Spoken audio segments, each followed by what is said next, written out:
In May of 1991, the tight-knit agricultural village of Huan woke up to the most anticipated day of the year.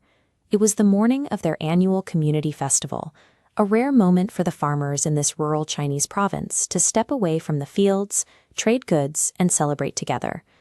Among the villagers preparing for the day was a young mother named Wei Shumin.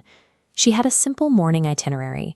She told her older daughter she was going to take her 4-year-old son into the center of town to pick up some medicine, and then the two of them would head straight to the festival grounds. She placed her young boy securely in the front metal basket of a black utility bicycle and pedaled out of the courtyard. In early 90s rural China, personal cars were entirely out of reach. Bicycles like this one were the lifeblood of transport, highly valuable, heavily relied upon, and kept in meticulous condition. Shumin waved goodbye to her daughter and disappeared down the dirt road. That perfectly ordinary, joyful departure into the rural countryside was the last time her family would ever see her or her son alive. By nightfall, Shumin's husband, Cao, returned from work to find an empty house. When the festival ended and absolute suffocating darkness fell over the unlit village, his worry turned into panic. Armed with only low-powered handheld flashlights, Cao and his brother spent the midnight hours desperately sweeping the isolated dirt roads that cut through the farming sectors. The search ended at an isolated brick pump house used for field irrigation. Deep inside the concrete structure, illuminated by the narrow beam of a flashlight, they found the bodies of Shumin and her 4-year-old boy. They had been brutally bludgeoned and thrown to the bottom of the deep-water well. When the sun rose, investigators could see exactly how the attack unfolded. Late May was the peak of the harvest season, and towering, dense wheat stalks surrounded the pump house. Cutting directly through those crops was a 14-meter-long trail of flattened grain and disturbed soil. The drag marks confirmed this was no accident.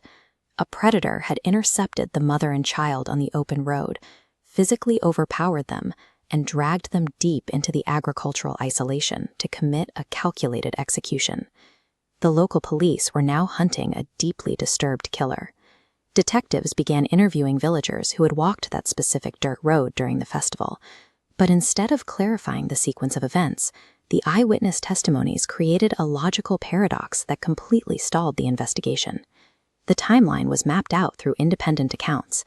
At 12:10 p.m., a local villager walked past the wheat field and spotted a highly suspicious, thin, bald man pacing nervously along the road. Exactly 5 minutes later, at 12:15 p.m., a second witness passed by and saw that exact same bald man, still waiting. Then barely 3 minutes later, at 12:18 p.m., a third group of travelers walked down the path. The bald man was gone. In his place, lying on the side of the road, was an overturned black bicycle with a child seat attached to the front. The math here is terrifying. The police realized they were hunting a phantom.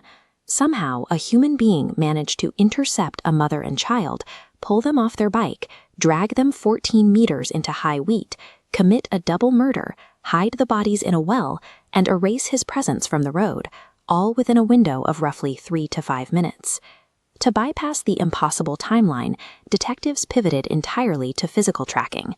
Sweeping the perimeter, they found a single set of bicycle tire tracks moving away from the crime scene, abruptly stopping at a small community pond. They followed these impressions through the dirt until they abruptly stopped right at the muddy banks of a small community pond. The recovery teams tasked with dredging the water pulled 28 different stolen bicycles from the mud. Among this underwater graveyard of property was Wei Shumin's black utility frame, confirmed by the distinctive child seat still attached to the handlebars. This detail allowed a lead investigator to build a behavioral profile. In 1991, stealing a bike in rural China offered a massive financial payout. Why would a killer go out of his way to throw a highly valuable asset into a lake instead of riding it to escape? He treated the bike as a burden because of his geographic location. Discarding it meant he lived within walking distance of that exact pond. Riding a stolen, highly identifiable bicycle back to his home or workplace would instantly expose him. Investigators looked at what structures sat within walking distance of the water. Less than a mile away was the New River State Farm. This was a low-security prison facility where 16 inmates had been granted day release to perform agricultural labor on the day of the festival. Detectives seized the facility's hourly logbooks to audit the movements of those 16 men. 15 of the logs were flawless. One possessed a glaring anomaly. A 23-year-old inmate named Yang Gangling had returned to the barracks significantly late that evening. Yang matched the profile with eerie precision. Prison mandates required him to keep his head completely shaved, matching the witness's description of the bald man on the road. Even more damning, forensic teams took ink impressions of Yang's work boots, and the unique treadwear flawlessly matched the single footprint left in the mud at the pump house. The geography, the physical description, and the timeline all pointed directly to him. But when brought into the interrogation room, Yang sat stone-faced and completely denied any involvement. Without a confession, police needed absolute definitive proof to tie him to the victims. They found that proof hidden in the threads of his uniform. Forensic specialists meticulously examined the clothes Yang wore on the day of the murder, discovering a microscopic, faint brownish-red smudge embedded on his inner sleeve. Advanced DNA profiling wasn't available to this rural precinct, so the lab relied on standard blood typing. Yang's own blood was type A, but when they chemically tested the microscopic smudge on his sleeve, it registered as type AB negative. This chart shows the global distribution of blood types. You can see that AB negative is an extreme statistical anomaly found in less than 1% of the human population. When detectives pulled Wei Shumen's medical records, her blood type was an exact match. The statistical impossibility of an innocent man walking around with a globally rare blood smudge on his sleeve on the exact same day a woman with that exact blood type was murdered in the adjacent field closed the scientific trap around him. Interrogators sought to break Yang's stoic defense by executing a high-stakes psychological bluff. They sat across from him and claimed the lab had extracted advanced corporate semen samples from the victim that perfectly matched his unique chemical profile. Believing the science had caught him, Yang's icy confidence shattered. He slumped forward and confessed. He admitted he was pacing the road, consumed by violent impulses. When he saw Shumeen ride by, he ambushed her, executing a manic 5-minute frenzy of violence that destroyed an entire family. Yang Gangling was swiftly convicted of double homicide. After his final appeals were rejected, he was executed by a firing squad in 1994, closing the grim chapter for Huan village.